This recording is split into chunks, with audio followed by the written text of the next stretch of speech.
Because I'm going to be doing the timing belt on my Volvo D5 in the next few days, I'll be posting up a separate video of that. So I thought I'd just give you a quick talk through. If you're thinking of doing this yourself, just talk through of the timing kit itself, kind of a buying guide for that. Although I can summarise the buying guide very quickly in terms of you just get it from a Volvo main dealer, and I'll explain why as I go through it. I'll also talk to you about the kind of things to expect and the tools that you'll need really if you want to do it in the same way that I'm going to be doing the change. So this is the kit itself, and for me, I'm always one for looking to save money. You know, don't get me wrong. I don't like to pay any more than I absolutely have to. When it comes to the timing belt, though, it's really best to get it from Volvo themselves. That's if you want to do a timing belt change to the same standards and specification as Volvo. And the main reason is that the timing belt kit isn't made by the same people. So the problem that you've got is if you're going to do the timing belt yourself and you want to keep it, you want to do it to the same high standards using the same high standard of component, you're going to have to do a bit of shopping around, and by the time you've done your shopping around, you may as well have just gone to a main dealer. That's because the timing belt itself is made, I'm still not 100% sure, to be honest. I'm not 100% sure who makes the timing belt. It's either Gates or it's Contitech. On the auxiliary belt, that's made by Gates. So you'd think that the timing belt was made by Gates as well. But looking at the timing belt and the way it's printed and the typeface that's used and everything else, it actually looks like a Contitech belt. And despite all my best efforts checking on various numbers here, I mean, that's probably a production date there, but if that's a part number, I'm getting no joy with that. That's obviously the Volvo part number. If that's a part number, I'm getting no joy establishing whether it's Gates or Contitech. That's not a part number. That's 132 is the number of teeth on the belt. Trust me, I've counted them. No, I haven't actually. There's 132 teeth and 28. That's the width, 28 mil wide. So your first job would be to find out, well, who makes the belt, and I don't know who makes the belt. So you've then got to you've got to buy the belt, and then you've got, if you're doing the timing belt change correctly, you need to buy a new tensioner and idler pulley. And the reason for that is that of all the reasons that timing belts fail, certainly on the Volvo D5, the timing belt itself just failing just because, with no other influences, it just doesn't happen. It just doesn't happen at all. So if all you do is change the timing belt, you've kind of wasted your time really, because the thing that's going to mess up your timing belt is a pulley of some sort, and it's either going to be the tensioner pulley, or it's going to be the idler, or the auxiliary belt is going to snap, and that will be as a result of the auxiliary tensioner and idler, or it could be the alternator pulley or the aircon bearing seizing, although that's a lot more rare. So if you're doing the timing belt, you really need to be doing the belt, timing belt tensioner, timing belt idler. You also need to do the auxiliary belt as well as the auxiliary tensioner and idler. And if your alternator hasn't been done any time recently, you may as well do your alternator pulley as well. So the shopping bill starts to add up quite a bit then. The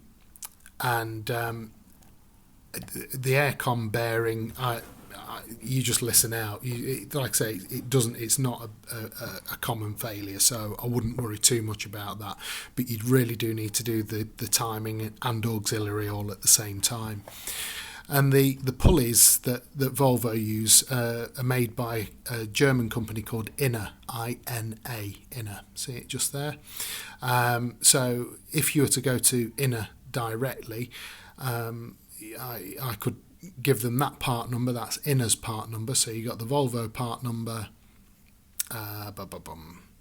here. Then it's stamped up Slovakia. Some of the pulleys are made in Germany, some are made in Slovakia. So the tensioner is made in Germany, the idler is made in Slovakia, but it's still the same company, Inner. There's a production date on that, so this is coming up to a couple of years old, just sat in a warehouse somewhere. So Inner make the pulleys, and here's the tensioner pulley here.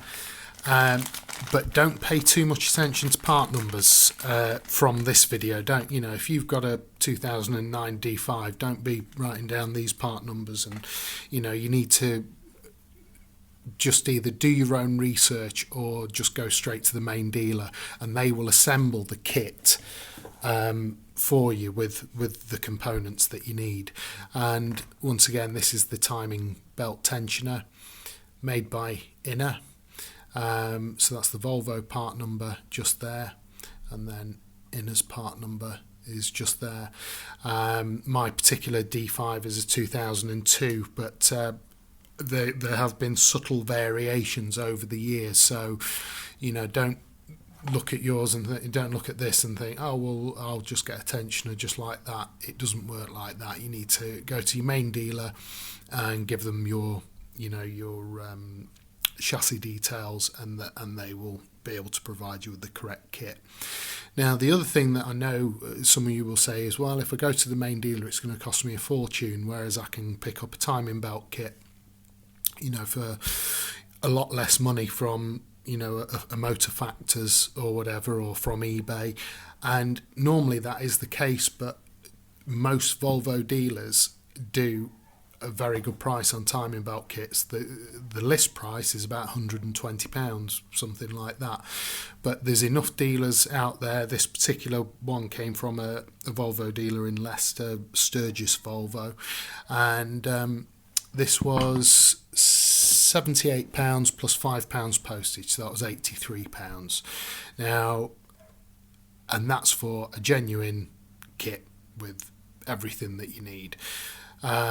Now, if you're going to go to an eBay seller, they may be selling a Gates kit.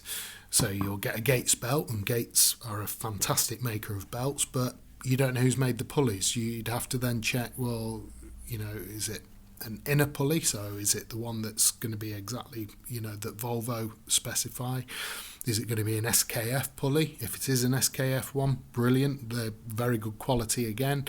But there's so many different specifications knocking around there, and I reckon if you went on eBay, you'd probably pick up the belt for 20 quid, 25 quid, the tensioner maybe about 30 quid, and the idler, I don't know, 15, 20 pounds, something like that. And once you've added that up, you ain't far off £70. You're not far off £80 then. You've got 20, 15, another 25, 30, whatever.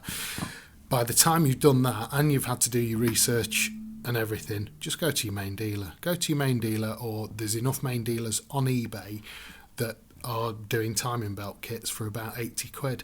Just go straight to them. They'll supply you with everything, and jobs are good. And there's nothing for you to worry about then. Then if you're going to be doing the timing belt, tools-wise, if you're going to be taking off, some people have claimed that you can squeeze the timing belt between the crank pulley, behind the main crank pulley.